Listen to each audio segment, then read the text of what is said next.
अल्हम्दुलिल्लाहिल हन्नानिल mannan अल्लज़ी खलक़ल इंसान व अल्लमहुल बयान वस्सलातु वस्सलामु अला रसूलिही सय्यिदिल इंसी वल जान व अला आलिही व अस्हाबिही ज़िल खैरि वल इहसान अम्मा बअद फ़अऊज़ु बिल्लाहि मिनश शैतानिर रजीम बिस्मिल्लाहिर रहमानिर रहीम अन्नबिय्यु औला बिल मुअमिनीना मिन अनफुसिहिम सदक़ल्लाहु मौलाना अज़ीम व बल्लगना रसूलुहुन नबियुल अमीनुल मतीनुल मुख्तारुल करीम व नहनु अला ज़ालिका मिनश शाहिदीन वश्शाकिरीन वल्हम्दुलिल्लाहि रब्बिल आलमीन।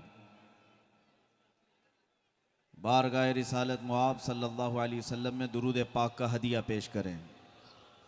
अल्लाहुम्मा सल्लि अला सय्यिदिना व मौलाना मुहम्मदिन मअदनिल जूदि वल करम व आलिहि व अस्हाबिहिल किराम व इब्निहिल करीम व बारिक व सल्लिम सलातन दाइमतन सरमदन अबदा सल्लल्लाहु अलैहि वसल्लम।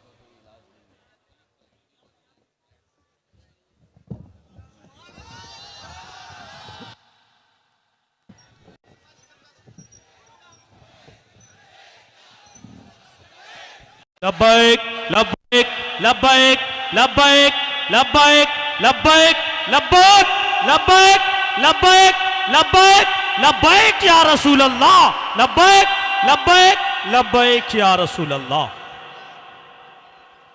हाज़रीन मोहतरम, मैं महसूस करता आया हूँ अक्सर कुर्सियाँ ही हमारी आड़ बन जाती हैं, इसीलिए कुर्सी पर चिपक कर रहने की ख्वाहिश भी नहीं होनी चाहिए। बेशक, सुभान अल्लाह।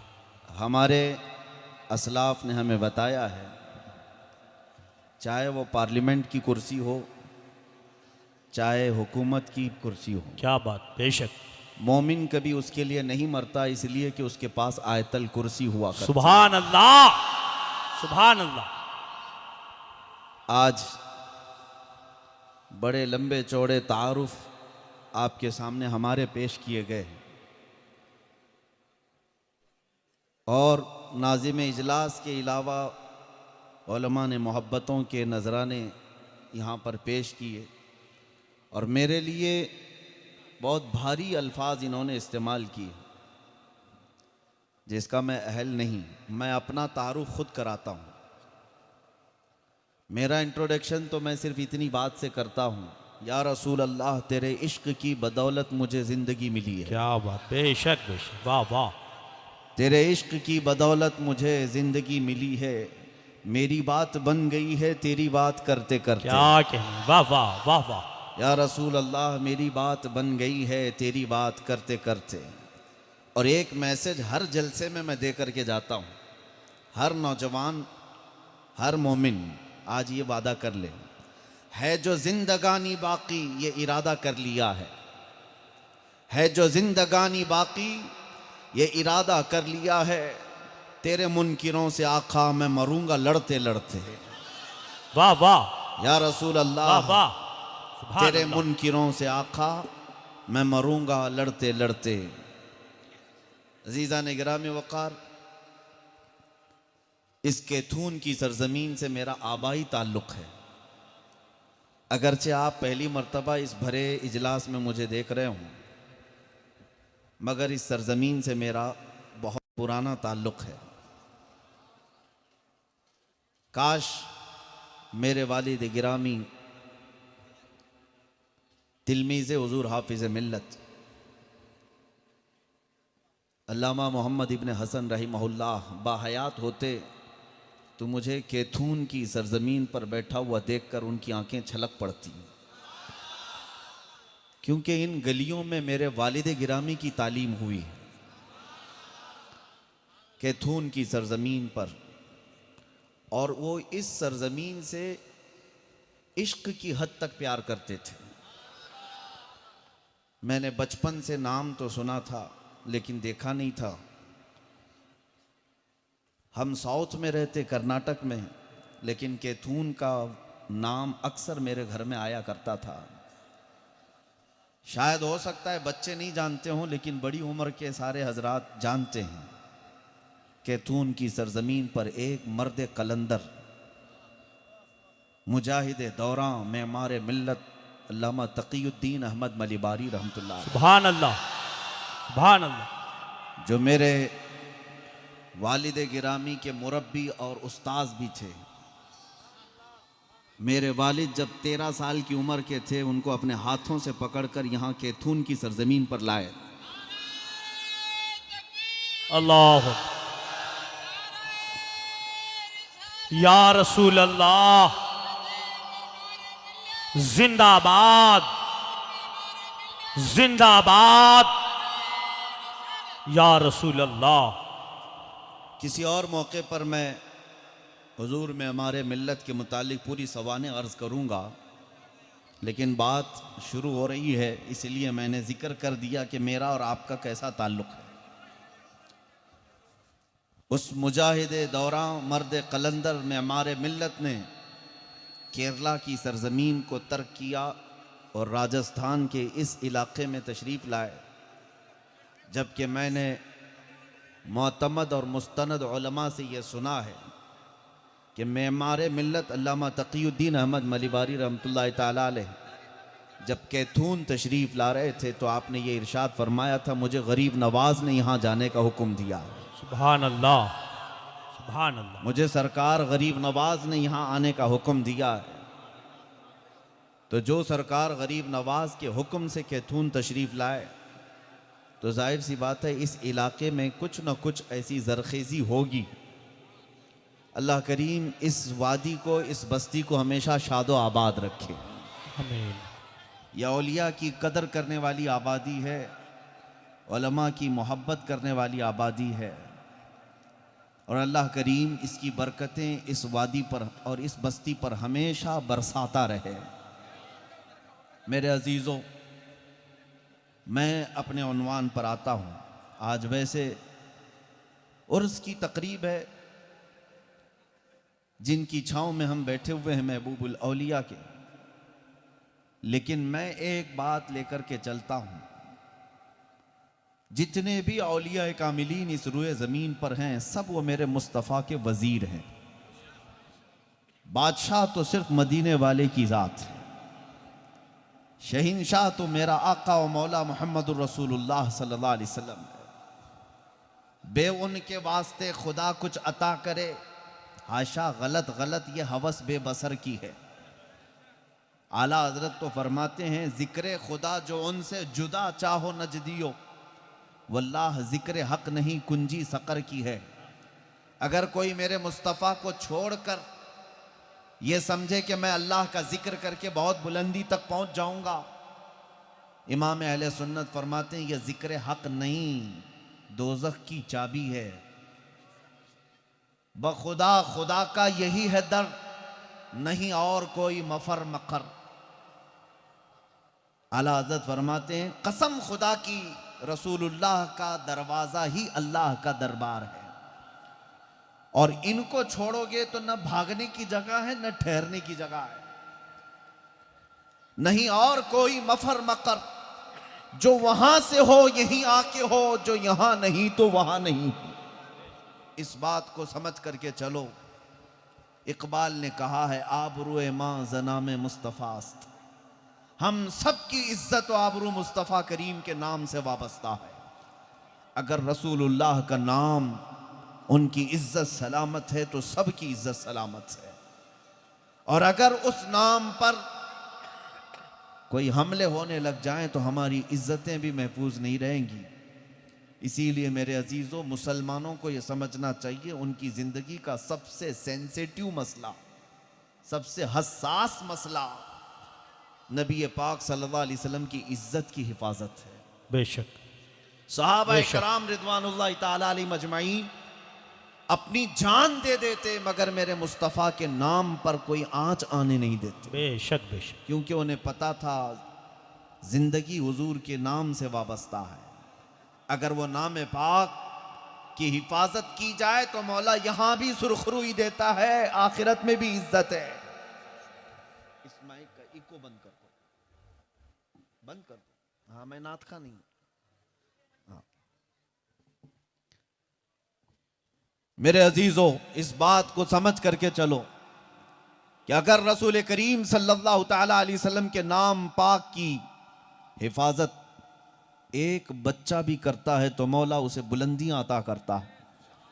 हत्ता कि कोई जानवर भी अगर हुजूर पाक की इज्जत पर पहरा देता है तो अल्लाह उसकी अजमत लाखों के दिलों में बिठाता है। बेशक बेशक। अल्लामा इब्ने हजर अस्कलानी रहमतुल्लाह ताला अलैह फरमाते हैं, बगदाद में एक मर्तबा ऐसा हुआ कि ततारियों ने जब हमला किया था तो बहुत मुसलमानों को मारा था, कत्ले आम किया था, पूरे बगदाद को उन्होंने खून से लाल कर दिया था। आखिर में एक वक्त ऐसा आया कि चंद उलमा को कैद करके उनके हाथों में बेड़ियां बांधकर बादशाह के दरबार में लाया गया, ततारियों का जो हाकिम था, और उसने जलाने के लिए, मुसलमानों को कत्ल करने के लिए। दुनिया हमेशा हमारा दिल जलाती है तो सिर्फ हमारे बच्चों को मारकर या बीवियों को छीन कर नहीं, उन्हें पता है ये सबसे ज्यादा तड़पते हैं तो इनके रसूल की शान में गुस्ताखी करें। नबी पाक सल्लल्लाहु ताला अलैहि वसल्लम की शान में जब गुस्ताखी की जाए तो दुनिया को पता है कि मुसलमान तड़पता है, तकलीफ ज्यादा होती है। हर दौर में यह तकलीफ देने की कोशिशें की गई। बगदाद में ततारियों ने अपने दरबार में कई उलमा को कैद करके लाए और पीछे हाथ बांध करके मजलिस में खड़ा कर दिया, और उसके बाद एक ईसाई पादरी को लाए और उससे कहा, उसको पैसा दे करके लाया गया था कि जितना हो सके मोहम्मद रसूलुल्लाह की शान में गालियां बको। पूरी मजलिस है, बादशाह बैठा हुआ है, ततारियों की हुकूमत है, और जो उलमा थे, जो मुसलमान थे, वो कैदी हैं, जंजीरें हाथों में लगी हुई हैं। उस वक्त एक ईसाई राहिब पादरी आया और बकवास करना शुरू किया। उस मजमे में कौन था? कौन हिफाजत करता मेरे मुस्तफ़ा करीम के नाम की? मगर ये दुनिया को पता नहीं, मेरा मौला अपने हबीब की इज्जत की हिफाजत जिससे चाहता है कराता है। बेशक। इसके लिए कोई आला नसब होने की जरूरत नहीं, जिससे चाहता है कराता है। उसी तातारी बादशाह का पाला हुआ एक कुत्ता, जिसके गले में सोने की जंजीर लगी रहती और वो एक खंबे से बंधा रहता, जैसे ही ईसाई पादरी हुजूर की शान में बकने लगा, कुत्ता वहीं से तेज भौंकना शुरू किया। महफिल में सन्नाटा तारी हो गया, कुत्ता भौंक रहा है, और ये कोई ऐसा आवारा कुत्ता नहीं, बादशाह का ट्रेंड कुत्ता है, हर किसी पे नहीं भौंकता। लोगों को समझ आ गई कि कुछ गलत हो रहा है मजलिस में, कुत्ता क्यों भौंक रहा है, वो भी बादशाह का कुत्ता है। वो ईसाई पादरी चुप हो गया। थोड़ी देर के बाद फिर बकने लगा, फिर कुत्ता भौंकने लगा। तो सिपाहियों ने समझा दिया उस पादरी से कि शायद तेरे अल्फाज अच्छे नहीं है जो हमारे बादशाह का कुत्ता भौंक रहा है। उस ईसाई पादरी ने कहा, उसे क्या समझ है कि मेरे अल्फाज क्या हैं, वो क्या समझता है। फिर गालियां बकना शुरू किया। तारीख में मौजूद है, इब्ने हजर अस्कलानी ने लिखा है, वो कुत्ता जंजीर को तोड़कर उछल कर आया और भरी महफिल में आया, उस ईसाई पादरी को नीचे लिटाया और उसका सीना चीर कर रख दिया। अल्लाह अल्लाह, सुभान अल्लाह, सुभान अल्लाह। दम सदन में खत्म कर दिया। और पूरी महफिल में ऐसी हैबत तारी थी, ऐसा सन्नाटा तारी था कि कोई उस कुत्ते के करीब आने को तैयार नहीं, न सिपाही, न वजीर, न बादशाह। सबों ने देख लिया। और उसके बाद जो उलमा वहां कैदी थे, हाथों में जंजीरें बंधी हुई थी, रब्बे जुल जलाल का शुक्र अदा करने लगे और अर्ज करते हैं, मौला तू कदीर और जब्बार है, अगर मुस्तफ़ा के नाम की हिफाजत करना चाहे तो कुत्तों से भी करवाता है। सुभान अल्लाह। नारे तकबीर, नारे रिसालत, नारे रिसालत, फैज़ाने आला हज़रत, फैज़ाने मदारे पाक, नारे तकबीर। वाह वाह। उस कुत्ते के मुताल्लिक लिखा गया है, वो हजारों से बेहतर है जिसने हुजूर के नामूस की हिफाजत की। उसका नाम अदब से लिया जाता है कि उसे बर्दाश्त ना हो सका अपने नबी के शान में गंदी बातें सुनना, वो गालियां सुन ना सका। और हुआ क्या जानते हैं, उस मजलिस में उलमा की जंजीरें तो खोल दी गई, लेकिन उस भरी महफिल में सैकड़ों लोग मेरे मुस्तफ़ा करीम का कलमा पढ़कर इस्लाम में आ गए। उन्होंने देखा सुभान अल्लाह। उस नबी का सिक्का सिर्फ इंसानों पर नहीं जानवरों पर भी चलता है। बेशक। नबी पाक सल्लल्लाहु ताला अलैहि वसल्लम की मोहब्बत में फिदा हुए। इसी को तो इकबाल ने कहा था, हरम को मिल गए पासबां सनम खाने से। बेशक बेशक। जो आए वाह, थे वाह। इस्लाम मिटाने, वही मेरे मुस्तफ़ा के नाम की हिफाजत करने पर लग गए। बेशक बेशक। वो बात दूर नहीं, यहाँ पर भी जो कुत्ते भौंकते हैं, इन्हीं की नस्लों में देखना कल मेरे मुस्तफ़ा के कलमे भी पढ़ने लगेंगे इंशाअल्लाह। इसलिए कि तारीख गवाह है, ताइफ की सरजमीन पर जिन लोगों ने मेरे मुस्तफ़ा की पेशानी पर पत्थर मारे थे वो तो खत्म हो गए, लेकिन आज ताइफ की गली गली में मेरे मुस्तफ़ा के नगमे गाए जाते हैं। सुभान अल्लाह। आज ताइफ की सरजमीन ऐसी है कि जहां से गुजरो मेरे मुस्तफ़ा करीम की मोहब्बत की खुशबुएं आती हैं। सुभान अल्लाह। आज नस्लें पूरे मेरे आका की आशिक हैं। और मैं यही समझता हूं आज जो अनजाने में या जानबूझकर भौंक रहे हैं मेरे नबी पाक की शान में, कल को अल्लाह ने चाहा तो इनकी नस्लों में मेरे मुस्तफ़ा का कलमा पढ़ने वाले जरूर आएंगे, इंशाअल्लाह जरूर तशरीफ लाएंगे। और अल्लाह करीम जिससे चाहता है, जहां से चाहता है, अपने दीन की हिफाजत करता है। और ए मुसलमानों, मैं आपको बताऊं, तुम्हारी निस्बत मेरे मुस्तफ़ा से वाबस्ता है। तुमने हो सकता है अपनी जिंदगियों को आवारगी में डाल रखा हो, तुम्हारा दीन सबसे आला दीन है, वो दीन जिसको देकर अल्लाह फरमाता है मैं राजी हो गया, मैं तुम्हें इस्लाम देकर राजी हुआ। अल्लाह कुरान में फरमाता है वो दीन तुम्हारे पास है, वो रसूल तुम्हारे रसूल हैं, तुम उनकी उम्मत हो। जो कायनात में सबसे आला इंसान, सारे अंबिया और रसूलों के इमाम, वो तुम्हारे आका है। तुम्हारी निस्बत हल्की नहीं है। जिस दिन तुम्हें यह एहसास हो जाए कि तुम्हारी अपनी वैल्यू क्या है, तुम्हारा अपनी कदर क्या है, तुम्हें जिस दिन ये एहसास हो जाए तो तुम इधर गटर नालियों की तरफ और आवारगी की तरफ अपने चेहरे नहीं झुकाओगे। तुम्हें जिस दिन ये एहसास हो जाए कि मैं इस सरजमीन पर जीने वाला वो इंसान हूं जिस उम्मत में पैदा होने के लिए अंबिया दुआ किया करते थे, बेशक। मौला ने मुझे बिना दुआ किए, बिना मांगे उस मुस्तफ़ा की उम्मत में पैदा किया। बेशक। तुम्हें जिस दिन ये एहसास हो जाए। लेकिन मैं ये पूछना चाहता हूं, जब तुम्हारी निस्बतें उस कायनात के सबसे अजीम, अशरफ और आला रसूल से हैं, तो तुमने उनके नाम की कितनी हिफाजत की, तुमने उनके नामूस की कितनी हिफाजत की? क्या तुम्हारा दिल हसास है? क्या अपनी इज्जतों से ज्यादा अपने मुस्तफ़ा की इज्जत का ख्याल करते हो? आओ मैं तुम्हें बताऊं, खैबर के मौके पर नबी पाक सल्लल्लाहु अलैहि वसल्लम की बारगाह में एक खच्चर लाया गया। खच्चर जानते हैं, गधे और घोड़े के दरमियान वाला जानवर। वो गधा भी नहीं होता, घोड़ा भी नहीं होता, दरमियान का एक जानवर है, उसे खच्चर कहते। नबी पाक सल्लल्लाहु अलैहि वसल्लम के पास हदिये के तौर पर लाया गया।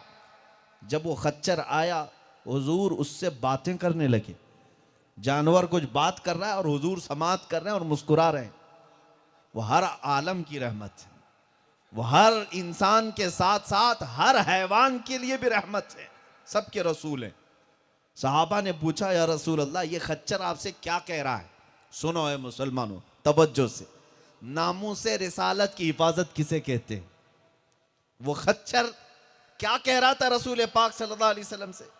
नबी पाक सल्लल्लाहु अलैहि वसल्लम इरशाद फरमाते हैं, ये मुझसे कह रहा था कि या रसूल अल्लाह सल्लल्लाहु अलैहि वसल्लम, मैं उन खच्चरों की नस्ल में हूं कि मेरे बाप दादाओं की पीठ पर पिछले अंबिया इकराम सवारी करते थे। अल्लाह अल्लाह। मेरे बाप दादे, उनकी पीठ पर अंबिया इकराम सवारी करते थे, और उस नस्ल का मैं आखिरी खच्चर हूं, और अंबिया के सिलसिले में आप आखिरी रसूल हैं।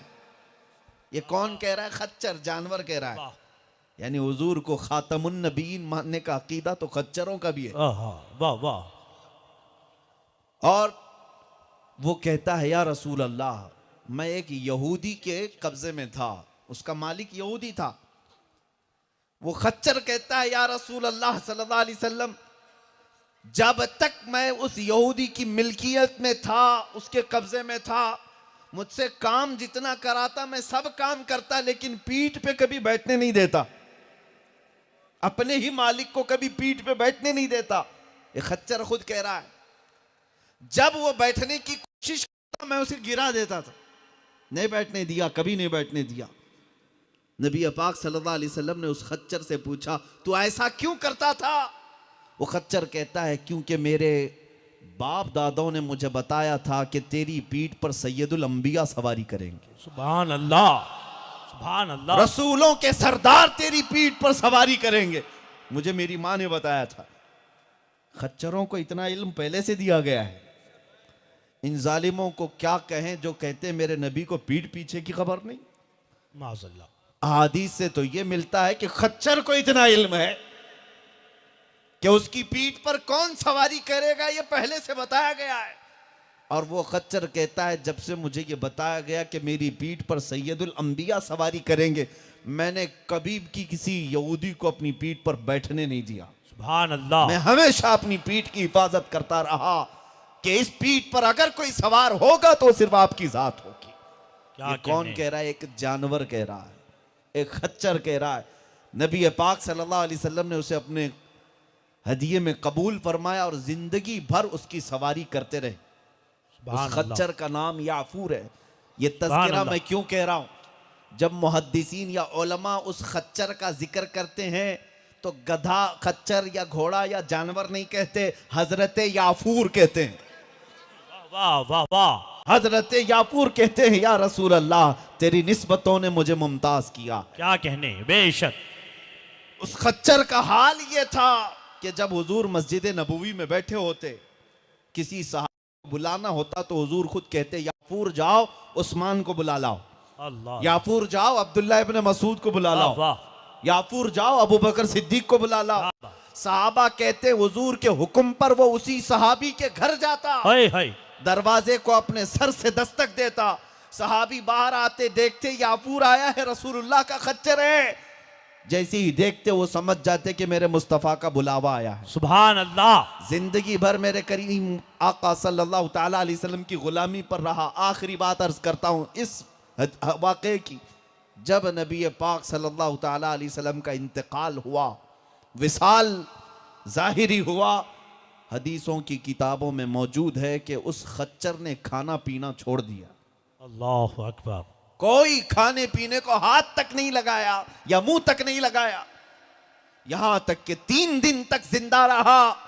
और 3 दिन के बाद जिस कुएं से मेरे मुस्तफ़ा को आखिरी बार गुस्ल दिया गया था, उस कुएं में छलांग लगाकर अपनी जान दे दी। अल्लाहु अकबर। ये जानवरों की मोहब्बत है मेरे मुस्तफ़ा से। मैं आपसे पूछना चाहता हूं, तुम्हारी निस्बतें उम्मती की हैसियत से हैं, तुमने उनका कलमा पढ़ा है और तुम्हारे लिए वो रसूल रात रात रोए हैं। तुम पर तो बहुत बड़ा हक था मेरे मुस्तफ़ा का। उनके नामे पाक की इज्जत के लिए उस खच्चर पर मैं कुर्बान जाऊं जिसने मेरे मुस्तफ़ा की रिफाकत हासिल की थी और अपनी पीठ को हमेशा महफूज रखा था कि कोई आयरा गैरा नत्थु खेरा मेरी पीठ पर ना आने पाए, इसलिए कि रसूलुल्लाह के लिए मैंने ये तैयार रखा है। काश हर बच्चा आज अपनी आंखों की ये कहकर हिफाजत करता, मेरी आंखों में दुनिया का हुस्न जमाल नहीं आ सकता, इसलिए कि ये आंखें मैंने मेरे मुस्तफ़ा के हुस्न के लिए रखी। सुभान अल्लाह। नारे तकबीर, नारे रिसालत। वाह वाह, सुभान अल्लाह। बेहयाई से अपनी आंखों को बचा कर रखते, ये नामूस रिसालत की हिफाजत के अलंबरदार कहलाए जाते। तुम रात की तन्हाइयों में अपनी आंखों को अगर बेहया कर जाते हो या तो हम आवारगी के शिकार हो जाते हो, तो मेरे अजीजों उस खच्चर को याद कर लेना जिसने जिंदगी भर अपनी पीठ की हिफाजत की थी, किसी को बैठने नहीं दिया कि मेरे मुस्तफ़ा बैठेंगे, मेरे आका आएंगे। हमने अपनी जुबानों को या अपनी आंखों को या अपने दिल को बर्बाद क्यों किया? इसीलिए मैं उस हर नौजवान से पूछता हूं, अल्लाह ने तुझे एक दिल दिया, क्यों लैला मजनू के किस्सों में अपने दिल को बर्बाद कर जाते हो? क्यों मजाजी इश्क और महबूबाओं के हुस्न पर अपने दिल को तोड़ लेते हो? और हैरत की बात है, नौजवानों को पता है कि यहां दुनियावी मजाजी इश्क ये रंग और रूप का इश्क होता है, सिर्फ रातों का इश्क होता है, सिर्फ अपने जिस्मानी सुकून हासिल करने का इश्क होता है। और हजार हादसे हमने देखे, दिल तो लगाया किसी लैला से, पता नहीं ये भरोसा भी नहीं कि लैला कब हाथ छोड़ दे। काश एक दिल तुझे मेरे रब्बे जुल जलाल ने दिया, वो दे दिया होता मेरे मुस्तफ़ा के कदमों में।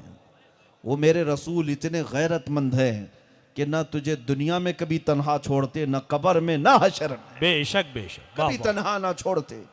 इसी को आला हज़रत फाजिल बरेलवी रहमतुल्लाह अलैह फरमाते, दिल है वो दिल जो तेरी याद से मामूर रहा। या रसूल अल्लाह, दिल है वो दिल जो तेरी याद से मामूर रहा, सर है वो सर जो तेरे नाम पे कुर्बान गया। सुभान अल्लाह, बेशक बेशक। आज इस मजमे में आए हुए हर जवान से मैं ये कहना चाहता हूँ, कुरान पाक की एक आयत मैंने तिलावत की।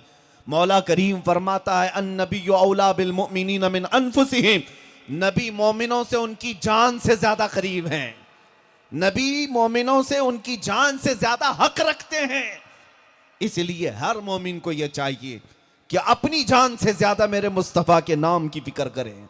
और जिस दिन तुम ये फिक्र करने लग जाओगे, मौला करीम तुम्हारी इज्जतों की खुद हिफाजत फरमाएगा। बेशक। तुम्हारे घर बार, तुम्हारी आबादियां, तुम्हारी मस्जिदें, तुम्हारी खानकाहें, तुम्हारे उलमा, तुम्हारे बच्चे, तुम्हारी बीवियां, इनके पर्दे, इनके हिजाब, इनकी तुम्हारी अजानें, नमाजें, सब की हिफाजत होगी। मेरे मुस्तफ़ा के नाम की हिफाजत तुम करो।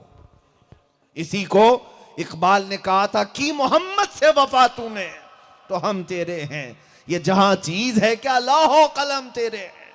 सब कुछ तुम्हारा है, शर्त यह है कि तुम मेरे मुस्तफ़ा के हो जाओ, उस नामे पाक की फिक्र करने लग जाओ। दिल के अंदर जो धड़कनें होती हैं वो नबी के लिए धड़काओ। काश मैं तुम्हें मदीने की एक मिसाल देकर समझा दूं और अक्ल में आ जाए तुम्हारे तो बड़ी बात है। मदीने तैयबा में जंग ओहद के दिन ये बहुत बड़ी सख्त जंग हुई है, जिसमें 70 सहाबा की जानें गईं। औरतें भी यहां पर मौजूद हैं, बच्चे भी हैं, जवान भी हैं, बूढ़े भी। तवज्जो से सुनो, ओहद का वो मैदान जिसमें इतनी सख्त जंग हुई है कि हजरत अमीर हमजा का सीना चीर करके कलेजा निकाला गया था, कच्चा चबाया गया था, वही जंग है ये। इसी जंग में हजरत अब्दुल्ला बिन जहश के 80 टुकड़े कर दिए गए थे जिस्म के। हजरत अनस बिन नुजैर का मुसला कर दिया गया, सिवाय उनकी शहादत की उंगली के कुछ नहीं मिला जिस्म का। हजरत अनस बिन नुजैर, हजरत साद इब्ने रबी के पेट में 12 नेज़े लगे थे, पेट फट चुका था। ऐसी शहादतें हुई हैं ओहद के मैदान में। खुद रसूलुल्लाह के दंदाने मुबारक शहीद हुए। आपको पता है, बच्चों को याद रखना चाहिए सब चीजें, हमारी तारीख मालूम करो। मैं क्या अर्ज कर रहा हूं, तवज्जो से सुने। मदीने थी मैदान की तरफ, जंग खत्म हो चुकी थी, शाम का वक्त था, ये दौड़ती हुई जा रही हैं। किसी ने रास्ते में कहा है, खातून तेरा जवान बेटा शहीद हो गया, तेरा जवान बेटा शहादत। खातून अकलौता बेटा था, उसने कई लोगों से दौड़ती जा रही, आखिर में किसी से पूछती है, मेरे बेटे की मौत की खबर दे रहे हो, ऐ आने वालों, ये तो बताओ मेरे मुस्तफा कैसे हैं। नबी पाक सल्लल्लाहु तआला अलैहि वसल्लम किस हाल में है। सहाबा ने कहा वो सलामत हैं। वो खातून कहती है, मेरा चांद सलामत तो पूरी कायनात सलामत है।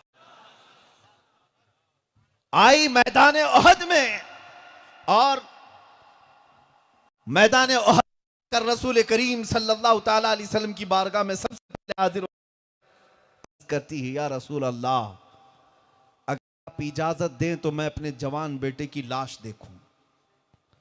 कैसा कलेजा था उस मां का। बेटे की मौत तो कई माओं को तड़पा देती है, माएं बिखर जाती हैं, रो रो करके बुरा हाल होता है। लेकिन मदीने की उस खातून पर करोड़ों रहमतें, हमारी जाने कुर्बान। आई रसूलुल्लाह से पूछती हैं, इजाजत हो तो मैं अपने बेटे की लाश देखूं। नबी पाक सल्लल्लाहु अलैहि वसल्लम ने फरमाया, जाओ देख लो। वो खातून आती हैं मैदान में, 70 सहाबा की लाशें थी ओहद के मैदान में।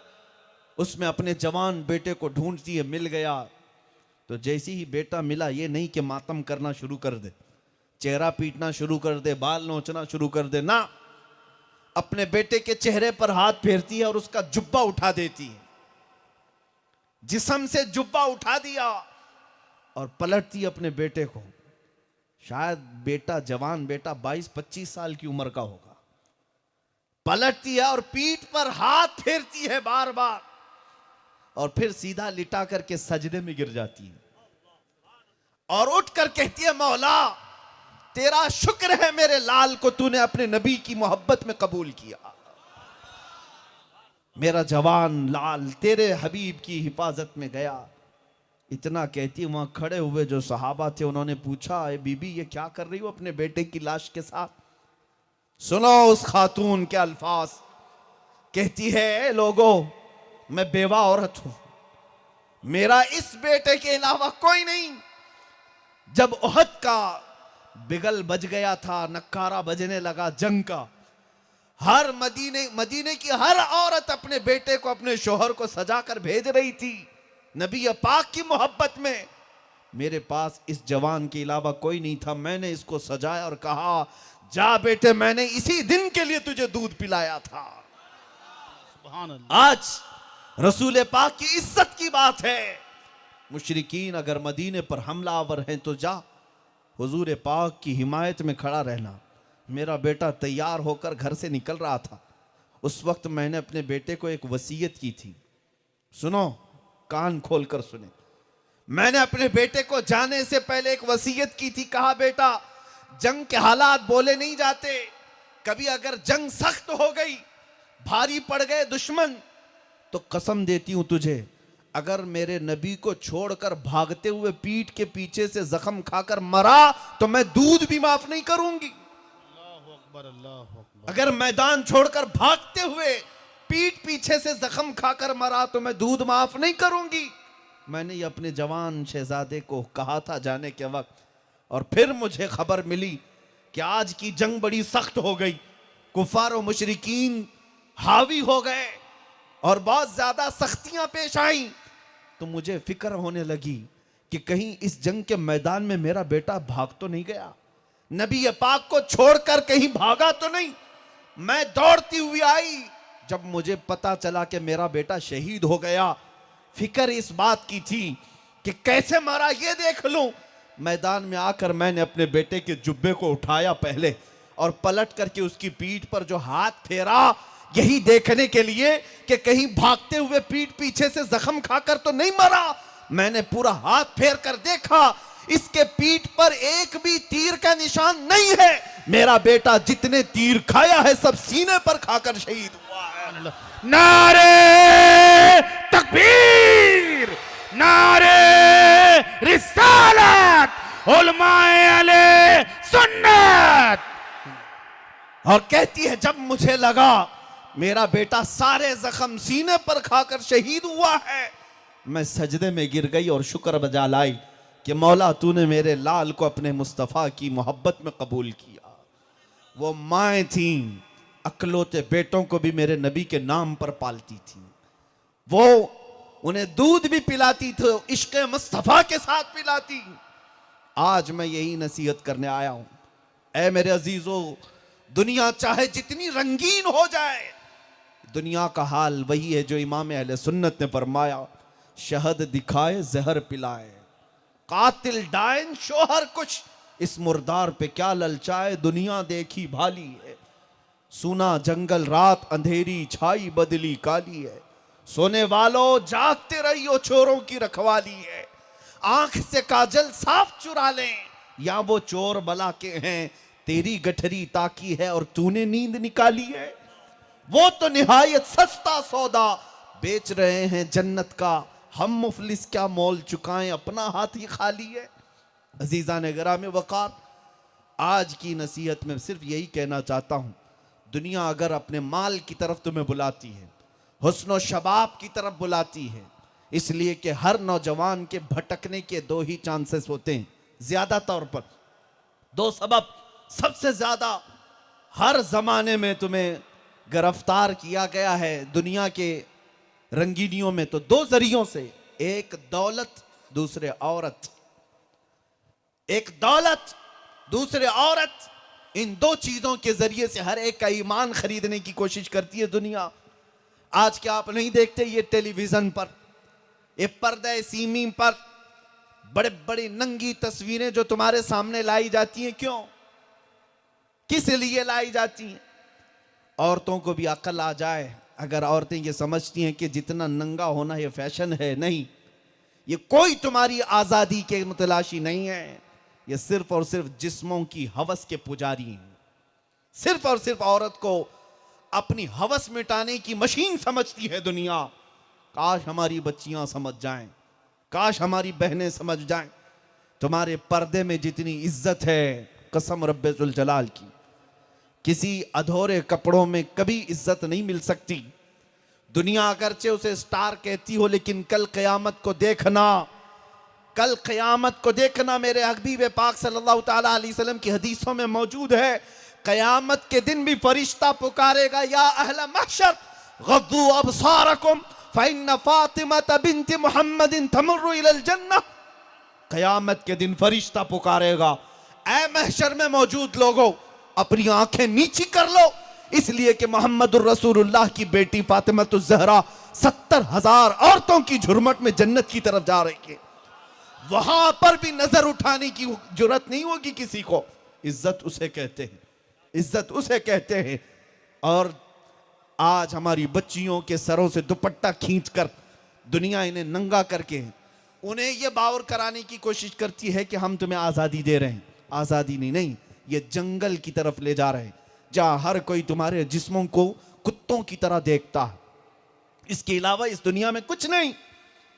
इसी को आला हजरत ने फरमाया, शहद दिखाए जहर पिलाए। दिखाती दुनिया शहद है, लेकिन पिलाती जहर है। ऐ नौजवानों, बाज आ जाओ इन चीजों से। तुम अपनी तारीख अगर पढ़ोगे तो समझ जाओगे, तुम अपनी तारीख पढ़ोगे तो समझ जाओगे, तुम्हारे आइडियल ऐरे गैरे नत्थु खेरे नहीं है जो मुजरा करते हैं, नाचते हैं। ये तुम्हारे मॉडल नहीं, तुम्हारे आइडियल नहीं। काश तुम्हारे आइडियल खालिद बिन वलीद होना चाहिए, तुम्हारा आइडियल सुल्तान सलाहुद्दीन अय्यूबी होना चाहिए, तुम्हारा आइडियल शहीद टीपू सुल्तान होना चाहिए। इसलिए कि हमने देखा है, और मशहूर कौल है, मशहूर मुहावरा है, तारीख तो बातिल ताकतों से टकराने वालों की लिखी जाती है, तलवे छाटने वालों की नहीं। किसी की जूतियों में रह करके जिंदगी गुजारने वालों की कोई तारीख नहीं होती। बातिल ताकतों से टक्कर लेने वालों की हमेशा तारीख महफूज रहती है। और अगर तुम चाहते हो कि तुम्हारा नाम भी सलामत रहे, तुम्हारी बात भी सलामत रहे, एक बात को आज से अपना वतीरा बना लो, आदत बना लो।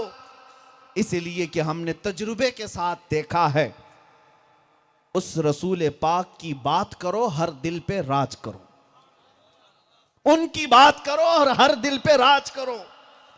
आज हमने अपनी इज्जतें देखी हैं किसी सियासी पार्टी की नुमाइंदगी की वजह से नहीं। मैं आज किसी कैंपेनिंग के लिए नहीं आया हूं, यह कोई इलेक्शन की रैली भी नहीं है। मेरे अजीजों, मुसलसल कई रातों से मैं इसी तरह के मजमे को खिताब करता आ रहा हूं। हजारों का मजमा रोज सुनता है, रोज इज्जतें, रोज फूल बरसाए जाते हैं। इसीलिए नहीं कि किसी बड़े बाप का बेटा है, इसीलिए नहीं कि कोई मैं जमींदार हूं या कोई नेता हूं। ये इज्जतें जो मिली हैं वो सिर्फ इसलिए कि जब तक बिके न थे तो कोई पूछता न था। या रसूल अल्लाह, तुमने खरीद कर हमें अनमोल कर दिया। नारे तकबीर, नारे रिसालत, लब्बैक लब्बैक लब्बैक या रसूल अल्लाह, लब्बैक लब्बैक लब्बैक या रसूल अल्लाह। ताजदार खुत्म नबूवत, ताजदार खुत्म नबूवत। अजीजा ने गिरामी वकार, सालों बीत गए, आज यहां पर जिन औलिया की याद में हम बैठे हैं, चाहे वो तुम्हारे इलाके के हों, चाहे दूर दराज रहने वाले हों, अब तक हमारे मजमों से उनका नाम गायब नहीं हुआ।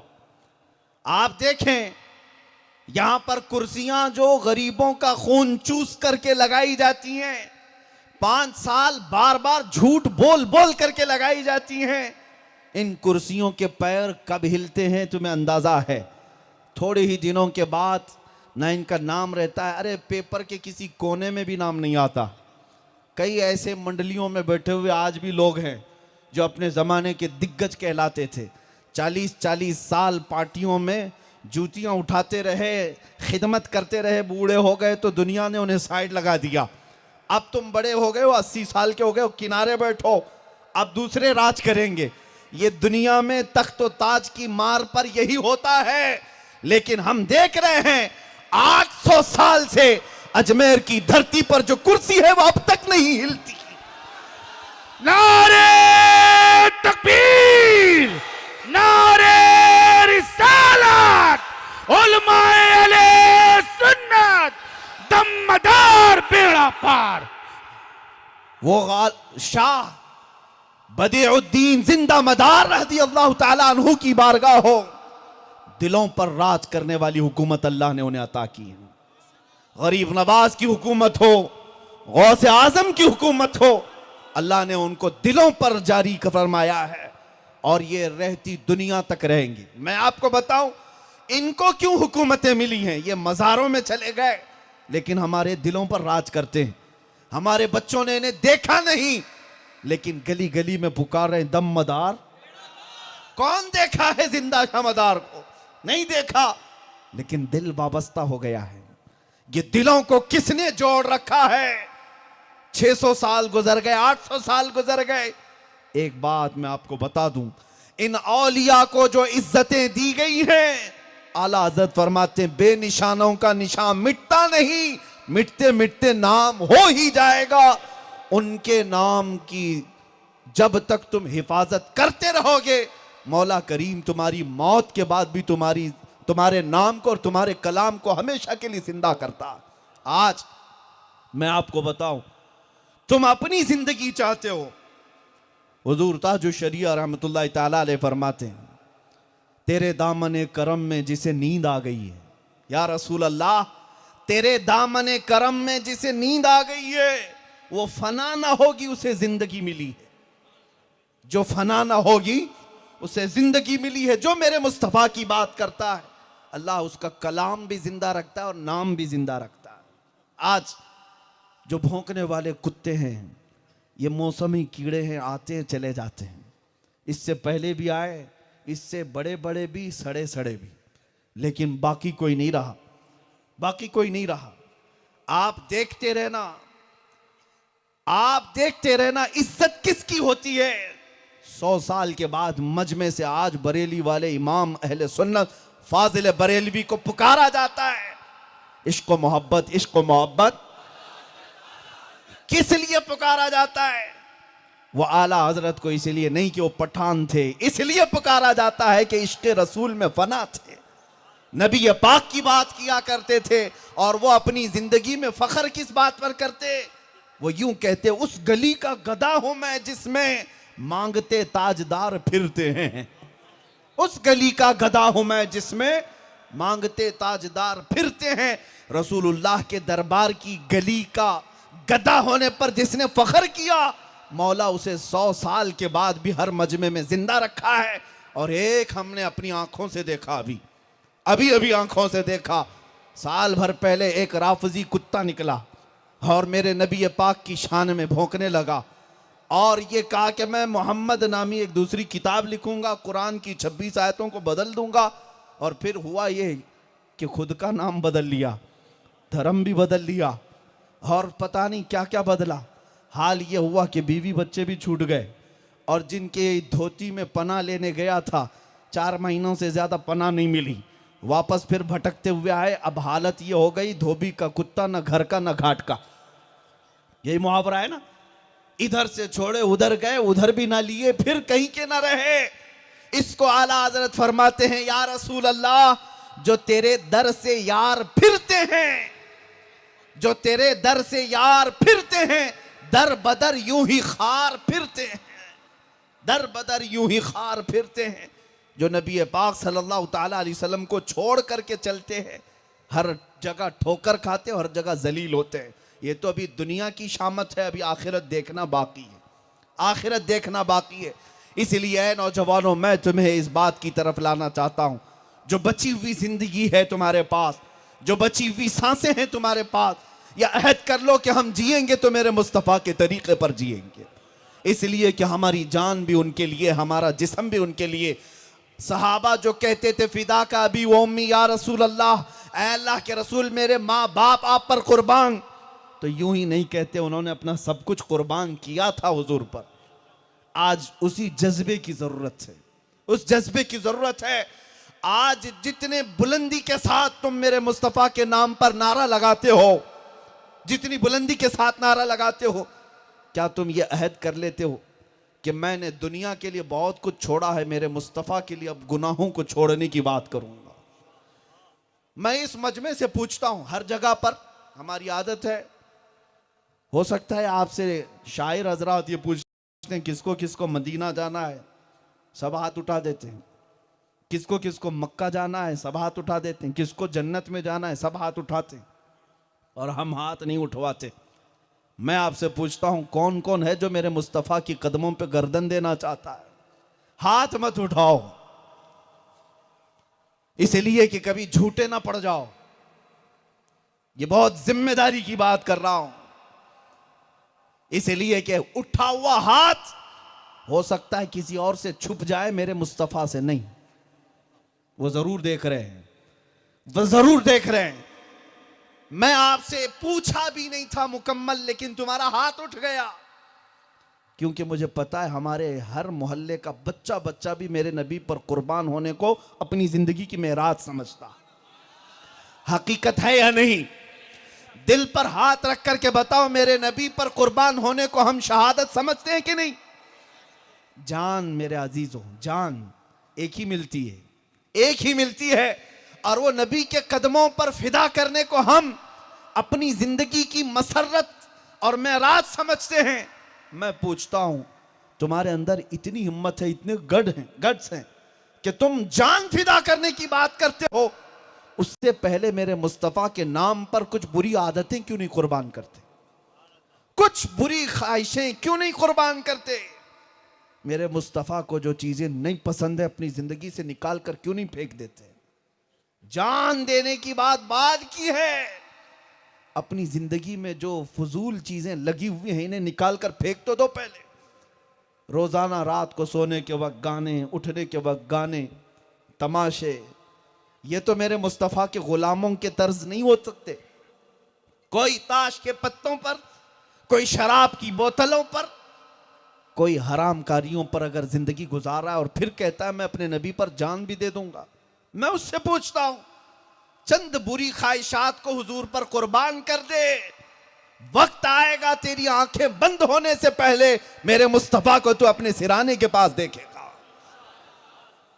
इसलिए कि उनके लिए अगर तूने अपनी कुर्बानी दी है, उनके लिए अगर कुर्बानी दी है तो वो जरूर तशरीफ लाएंगे। मक्का मुकर्रमा में एक शख्स के मुतालिक किताब में लिखा हुआ, अबू हफ्स समरकंदी रहमतुल्लाह अलैह फरमाते हैं, एक शख्स का इंतकाल हुआ, उसका एक ही बेटा था, और जैसे ही वो आदमी मरा उसका चेहरा जानवर की तरह हो गया।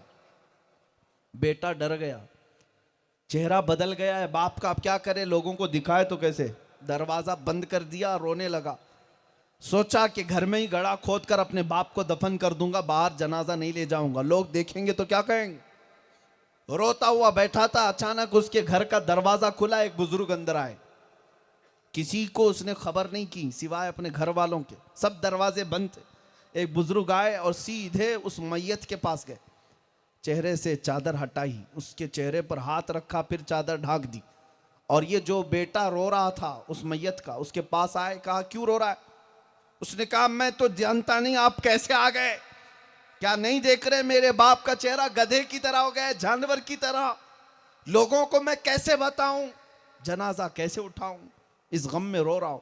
आए हुए बुजुर्ग ने कहा कुछ भी तो नहीं हुआ तेरे बाप के साथ, जा देख तेरे बाप का चेहरा सलामत है।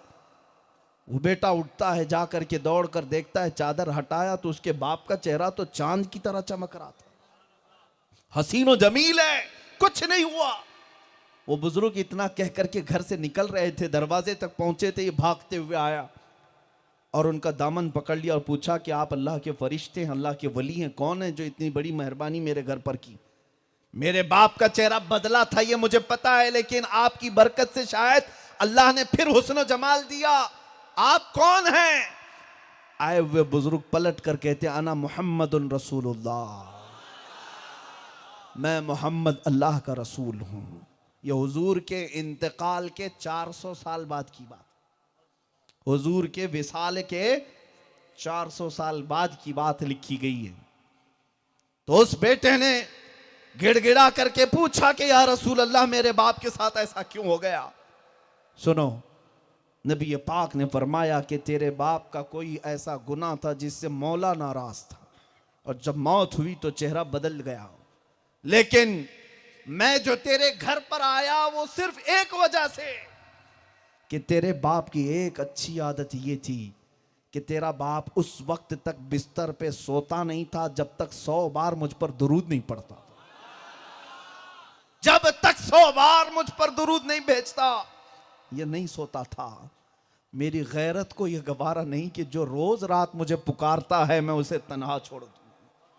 अल्लाह का गजब हुआ था, मैं तेरे घर आया और तेरे बाप के चेहरे पर हाथ रखकर मौला से अर्ज किया कि ऐ रब्बे कदी, वो चेहरा जो मुझे याद करता है वो सलामत नहीं रहेगा तो दुनिया ताना मारेगी। रब ताला ने फरमाया, महबूब अपना हाथ उठाओ, हम उसका चेहरा पहले से ज्यादा हुस्न में बदलते। इसी को आला हजरत ने फरमाया, जो न भूला हम गरीबों को रजा, जो न भूला हम गरीबों को रजा, याद उसकी अपनी आदत कीजिए। हम गरीबों के आका पे बेहद दुरूद, हम फकीरों की सरवत पे लाखों सलात। ऐ नौजवानों, इस भरी कायनात में भी मैं तुम्हें बताऊं, सबसे ज्यादा हमारे गम को अगर कोई समझ सकता है तो मदीने के ताजदार की जात है। हमारे गम को, हमारे दर्द को, हमारी तकलीफ को, क्योंकि मेरे मुस्तफ़ा ने फरमाया, मेरे उम्मतियों के तलवों में अगर कांटा भी चुभ जाए तो उसका दर्द मुझे भी होता है।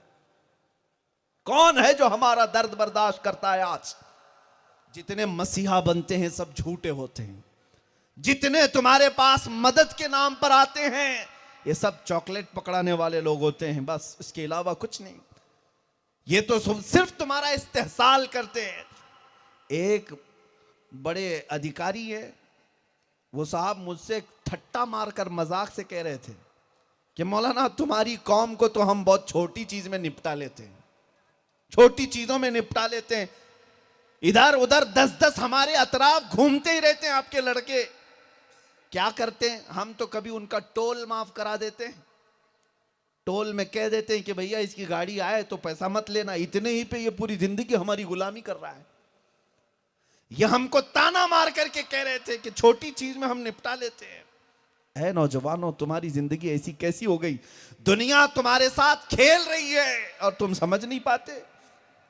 तुम्हारे दर्दों का अगर कोई मसीहा है तो वह आमिना के लाल की जात है, वो नबी पाक सल्लल्लाहु ताला अलैहि वसल्लम की जात है। जानते हो, जब हुजूर के नज़ा की हालत थी, आखिरी वक्त था हुजूर का, दुनिया से तशरीफ ले जा रहे थे, माँ आयशा सिद्दीका के जानू पर सर रखकर हुजरे में आराम कर रहे थे, बुखार शिद्दत का था। सकरात किसे कहते हैं जानते हो? सकरात, अच्छे अच्छे लोग सकरात में अपनी माँ को, अपने भाई को, अपने बहन को, अपने बेटे को नहीं पहचानते। सकरात का वक्त, मौत से पहले जो दर्द होता है बहुत शिद्दत का होता है। अगर जिस्म पर मक्खी भी बैठ जाए तो पहाड़ के बराबर लगती है, इतना दर्द होता है। एक बूंद पानी सकरात वाले के लिए एक नदी के बराबर होता है। सकरात में कोई किसी को नहीं याद करता, बहुत सख्त हालत है। लेकिन नबी पाक सल्लल्लाहु ताला अलैहि वसल्लम के नज़ा के वक्त ये फरमाया गया, मलकुल मौत जब तशरीफ लाए हुजूर के हुजरे में, रूह कब्ज करने की इजाजत मांगने लगे, तो मेरे मुस्तफ़ा ने उस वक्त नज़ा के वक्त क्या पूछा जानते हैं? मलकुल मौत से, इज़राइल से ये कहा, है इज़राइल जरा ये तो बता, ये जो नज़ा की तकलीफ है क्या मेरी उम्मत को भी दी जाएगी? क्या मेरी उम्मत भी इस दर्द से गुजरेगी? हुजूर को अपनी उम्मत का उस वक्त भी ख्याल है जब लोग अपने माँ बाप बेटे को भूल जाते हैं, लेकिन रसूल पाक अपनी उम्मत को नहीं फरामोश करते। वो अपनी मौत के वक्त हम गरीबों को याद करते रहे। और जब हुजूर पाक सल्लल्लाहु अलैहि वसल्लम को कब्र में उतारा गया, हजरत अब्बास, हजरत अली कब्र में उतरने वाले, साहबा फरमाते हैं हुजूर के लब हिल रहे थे, हमने कान लगाए कब्र में, तो लबों पर हुजूर के यही अल्फाज थे, रब्बिग़फिर ली उम्मती, ऐ अल्लाह मेरी उम्मत को माफ कर दे। जो न भूला हम गरीबों को रजा, याद उसकी अपनी आदत कीजिए। मेराज की रात मेरे रसूल सबसे ज्यादा करीब गए अपने रब के, उससे ज्यादा करीब कोई नहीं गया आज तक, न जा सकेगा क़यामत तक। वो मर्तबा किसी को नहीं मिला जो मेरे मुस्तफ़ा को मिला। तुम्हें पता है अल्लाह से सबसे ज्यादा करीब जाने के बाद रसूल पाक को खुद अल्लाह ने पूछा कि ऐ महबूब बताओ कोई ख्वाहिश है। उस वक्त जो ख्वाहिश मेरे आका ने जिक्र फरमाई वो यही कि मौला मेरी उम्मत की बख्शिश मेरे हवाले कर दे, मेरी उम्मत की बख्शिश मेरे हवाले कर दे। साहबा फरमाते हैं क़यामत के दिन के बारे में हुजूर से पूछा गया, क़यामत का मंजर कैसा होगा? हुजूर फरमाते हैं मेरे एक कंधे पर चादर होगी, मेरे एक कंधे पर चादर हो। ये बातें मैं नौजवानों तुम्हें इसलिए बता रहा हूं कि दिल खोल करके सुनो, तुम्हारे दर्दों पर हाथ रखने वाली कोई जात नहीं सिवाय मेरे मुस्तफ़ा के, सिवाय मेरे आका के। उनके इश्क में डूबने के लिए यूं ही हम नहीं कहते। मेरे आका फरमाते हैं क़यामत के दिन मेरे कंधे पर चादर पड़ी होगी, वो खसक खसक कर गिर रही होगी, चादर गिर रही होगी। एक हाथ से मैं अपनी चादर संभाल रहा हूंगा और दूसरे हाथ से अपने उम्मतियों को पकड़ पकड़ कर जन्नत में ले जा रहा हूं। वहां पर भी मेरे नबी पाक सल्लल्लाहु अलैहि वसल्लम अपनी उम्मतियों की तलाश में होंगे। इमाम ज़मन हसन रजा बरेलवी रहमतुल्लाह अलैह फरमाते हैं अजीज बच्चे को मां जिस तरह तलाश करे, खुदा गवाह है यही हाल आपका होगा। अकलौते बेटे को अगर मां खो दे तो कैसे ढूंढती है, जगह जगह पूछती है बेटे को देखा, मेरे बेटे को देखा है कोई? मां जिस तरह यहां बच्चे को ढूंढती है, फरमाया गया क़यामत में मेरे मुस्तफ़ा अपने उम्मतियों को इस तरह ढूंढ रहे होंगे। कहां है मेरे उम्मती, कहां है मेरे उम्मती? जिस रसूल को हमारी इतनी ज्यादा फिक्र है, ऐ नौजवानों मैं तुमसे पूछता हूं क्या उस रसूल पाक के नाम की फिक्र करना हमारा ईमान नहीं? क्या ये हमारी जान से ज्यादा बढ़कर नहीं? यही बात है। ये बातें खत्म होने के बाद मैं आपको बताता हूं। एक डिपार्टमेंट के साहब है, इन्वेस्टिगेशन करते हैं। एक बार सामने बैठ करके मुझसे कहने लगे, बड़ी पोस्ट पर, कहा मौलाना आप ही क्यों इतना जज्बाती होते हो, इतना क्यों बोलते हो, आप भड़काते हैं, प्रोवोक करते हैं लोगों को। हमने कहा आप जुमला गलत बोल रहे, हम भड़काते नहीं, कभी कभी भड़काते नहीं, आप जुमला गलत बोल रहे हैं। बात सिर्फ इतनी है कि हम कुत्तों को ललकारते हैं, भड़काना और है, ललकार और है। और फिर मैं आपको बताता हूं, हम बड़ी नरम गुफ्तगू करने वाले आदमी, हमारी आदत रही है नरमी से बात करें, क्योंकि हमारे आका ने फरमाया सदक़े का सवाब है नरम बात करना। हमारे और भी दसियों सैकड़ों तकरीरें अखलाक पर, माशरे की बुराइयों पर बड़ी नरमी से बात करते हैं। लेकिन उस साहब से हमने कहा, एक मिसाल देता हूं, आपकी मां को अगर कोई जानिया कह दे, कोई बदकार औरत कह दे, अभी मैं बात कर रहा था वो कुर्सी छोड़कर उठ गए, क्या बात कर रहा? मैंने कहा अभी आपकी मां को मैंने गाली भी नहीं दी, मैं तो मिसाल के लिए पूछ रहा हूं कि कोई कहे आप बेकरार होकर कुर्सी से खड़े हो गए। याद रखिए एक मां की बेइज्जती आप बर्दाश्त नहीं कर सकते।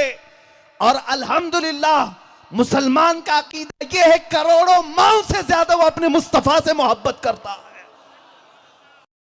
हमें अपनी माओं से ज्यादा मोहब्बत करने के बाद ही ईमान का दर्जा मिलता है, क्योंकि उस मोमिन कामिल नहीं हो सकते जब तक सारी दुनिया से अपने मुस्तफा से मोहब्बत नहीं करते। हमने यही कहा कि अगर हमारे जुमले सख्त होते हैं तो सिर्फ इस बात पर कि कभी हमारे करंट के तार को मत छेड़ो। अगर हुजूर पाक के नाम की तरफ उंगली उठाई तो हमारा जुमला भी और लहजा भी सख्त होता है, और यह हमारा हक है, इसलिए कि जिस रसूल ने अपनी पूरी जिंदगी हमारी फिक्र की, आज उनके नाम की तरफ कोई कुत्ता भौंकेगा तो हम खामोश नहीं बैठ सकते। इसलिए कि हमारा अकीदा है ये कि हमें हमारी पूरी जिंदगी जो मिली है वो मुस्तफ़ा के कदमों से मिली है। हमारे पास जो कुछ भी है वो मेरे मुस्तफ़ा की बरकत से है। बल्कि सैयदना उमर फारूक तो ये कहते, हमारे जिस्मों में जो बाल उगते हैं ये भी रसूलुल्लाह की बरकत से होते हैं। इसीलिए मेरे अजीजों, मैं अपने जुमले खत्म करता हूं। आज मेरे साथ मिलकर के आज़म करो, आज मेरे साथ मिलकर के आज़म करो, अब जिएंगे मेरे मुस्तफ़ा के नाम पर जिएंगे, उनकी इज्जतों की फिक्र करेंगे। हम अपनी इज्जत से ज्यादा अपने नबी की इज्जत पर मर मिटने को अपनी जिंदगी की मेराज समझेंगे। याद रखना, जो भी जवान नबी पाक की इज्जत और हुर्मत पर मरता है उसे मुर्दा नहीं कहा जाता, बल्कि उसको हुजूर के नाम का शहीद कहा जाता है। उसके जनाजे का तो फरिश्ते भी इंतजार करते हैं, फरिश्ते भी इस्तकबाल करते हैं। जो नबी पाक सल्लल्लाहु ताला अलैहि वसल्लम का फिदाई है वो कभी मरता नहीं। आज देखो, आज हर जलसे में, हर मोहल्ले में मैं जहां पर भी देखा, लब्बैक या रसूल अल्लाह का नारा 8 साल के बच्चे से लेकर 80 साल तक का बूढ़ा लगाता है। तुम्हें इस नारे को देने वाला कौन था जानते हो? एक आलिम दीन जो माजूर था अपने पांव से और व्हील चेयर पर बैठ कर आता, नबी पाक की इज्जत पर जब डाके डाले जाने लगे, वो अपनी माजूरी को नहीं देखा, दहाड़ करके कहता था लब्बैक या रसूल अल्लाह। तो उस कुर्सी से निकलने वाली आवाज भी यूरोप की सरजमीन तक गूंजती थी, और बड़े बड़े ऐवान में, बातिल ताकतों में, उनके खीमों में जलजला आ जाता था। और उस आलिम दीन का दिया हुआ नारा आज हर मजलिस में गूंजता है। अल्लाह अगर तुम्हें 100 साल की जिंदगी दे तो देखना 100 साल के बाद भी यह नारा मरेगा नहीं, यह जिंदा ही रहेगा। इसलिए कि मेरे मुस्तफ़ा के नाम पर जो उठा है, मौला उसके नाम को सुबह क़यामत तक जिंदा रखता है। नारे तकबीर, नारे रिसालत, लब्बैक लब्बैक लब्बैक या रसूल अल्लाह, लब्बैक लब्बैक लब्बैक या रसूल अल्लाह। ताजदार खत्म नबूवत, ताजदार खत्म नबूवत। सहाबा कराम ने अपने बच्चे कुर्बान किए, अपनी जवानियां दी हैं, माओ ने अपने लाल पेश किए, नबी पाक की इज्जत पर आंच आने नहीं दिया।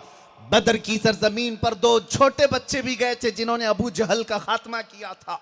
वो एक किसान सहाबी के बच्चे थे।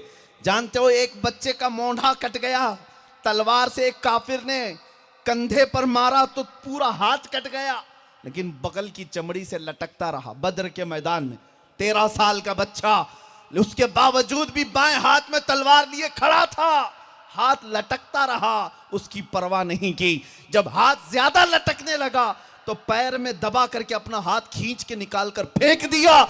कहा मुझे उस हाथ की जरूरत नहीं जो मेरे मुस्तफा की रजा हासिल करने में खलल अंदाजी करता हो। उन्होंने अपने जानों की कुर्बानियां दी, अपने आज़ा की कुर्बानियां दी, माओ ने अपने लाल पेश किए। उन सहाबा ने अपने घर बार भी छोड़ दिए, अपनी जायदादें तर्क कर दी, अपना वतन तक छोड़ दिया। तब जाकर के उन्होंने कैसर और किसरा को भी घुटने टेकने पर मजबूर किया। दुनिया फिर उन्हीं मोहम्मद के दीवानों से डरने लगी, खौफ खाने लगी, क्योंकि उन्हें पता है ये रसूलुल्लाह के दीवाने जिस तरफ गुजर जाते हैं, आंधियां और तूफान भी अपना रुख मोड़ लिया करते हैं। दुनिया को यह पता था। इसीलिए मैं आज आपसे कहना चाहता हूं, नबी पाक की उसी गुलामी में आओ, नबी पाक की उसी गुलामी में आओ जिन्होंने चांद पर कमंदे डाल दी, जिन्होंने दरियाए दजला में अपने घोड़े डाल दिए, जिन्होंने यूरोप की सरजमीन पर जाकर अपनी कश्तियां जला दी। आओ, इनकलाब का वक्त है। ऐ नौजवानों, ये आज़म करो, अगर दुनिया भौंकती है तो ये चंद दिनों की बात है। मैं अक्सर ये कहा करता हूं, कुछ देर की खामोशी है, फिर शोर आएगा। आज कुत्तों का वक्त है, कल इंशाअल्लाह हमारा दौर आएगा। पर परचम रिसालत लहराएगा, वो वक्त आएगा हमारा बच्चा भी पुकारेगा लब्बैक या रसूल अल्लाह। लेकिन ऐ नौजवानों, आज मैं जो बात कह रहा हूं आखिरी बात है। उठो, कुव्वत इश्क से हर पस्त को बाला कर दो, दहर में नाम मोहम्मद से उजाला कर दो। अगर कोई भौंकता है तो उसके जवाब में हमें इमाम अहले सुन्नत फाजिल बरेलवी ने यह सिखाया है, कोई मेरे मोहम्मद को ऐसा वैसा कहे तो तुम तड़प कर कहना या रसूल अल्लाह। सरवर कहूं कि मालिक व मौला कहूं तुझे, बागे खलील का गुले ज़ैबा कहूं तुझे, तेरे तो वस्फ ऐबे तनाही से हैं बरी, हैरा हूं मेरे शाह मैं क्या क्या कहूं तुझे। लेकिन रजा ने खत्म सुखन इस पे कर दिया, खालिक का बंदा खल्क का आका कहूं तुझे। सारे ऊंचों से ऊंचा समझिए जिसे, है उस ऊंचे से ऊंचा हमारा नबी। सारे अच्छों से अच्छा समझिए जिसे, है उस अच्छे से अच्छा हमारा नबी। वो कमाल हुस्न हुजूर है कि गुमान नक्स जहां नहीं, यही फूल खार से दूर है, यही शम्मा है कि धुआं नहीं। या रसूल अल्लाह तेरे आगे यूं हैं दबे लचे फुसहा अरब के बड़े बड़े, कोई जाने मुंह में जुबान नहीं, नहीं बल्कि जिस्म में जान नहीं। आओ न जवानों, आज ये हम अहद करके कैथून की सरजमीन से उठते हैं। या रसूल अल्लाह हम आपको मालिक व मुख्तार मानते हैं, हमारी गर्दनों का मालिक आपको मानते हैं, आपको कादिर मानते हैं, आपको या रसूल अल्लाह हाजिर व नाजिर मानते हैं। और यह अकीदा रखते हैं कि आप मदीने से गुंबद खजरा की छांव से कैथून की सरजमीन को मुलाहिजा कर रहे हैं। या रसूल अल्लाह गवाह हो जाएं, हर बच्चा आज पुकार कर कहेगा या रसूल अल्लाह, दहन में जुबान तुम्हारे लिए, बदन में है जान तुम्हारे लिए, हम आए यहाँ तुम्हारे लिए, उठे भी वहां तुम्हारे लिए, जमीन और जमान तुम्हारे लिए, मकीनो मकान तुम्हारे लिए, चुनी नो चुना तुम्हारे लिए, बने दो जहां तुम्हारे लिए। सबा वो चले के बाग फले, वो फूल खिले के दिन हो भले, लिबा के तले सना में खुले, रजा की जुबान तुम्हारे लिए, लिबा के तले सना में खुले, हम सब की जुबान तुम्हारे लिए। वाखिर दावाना अनिल हम्दुलिल्लाहि रब्बिल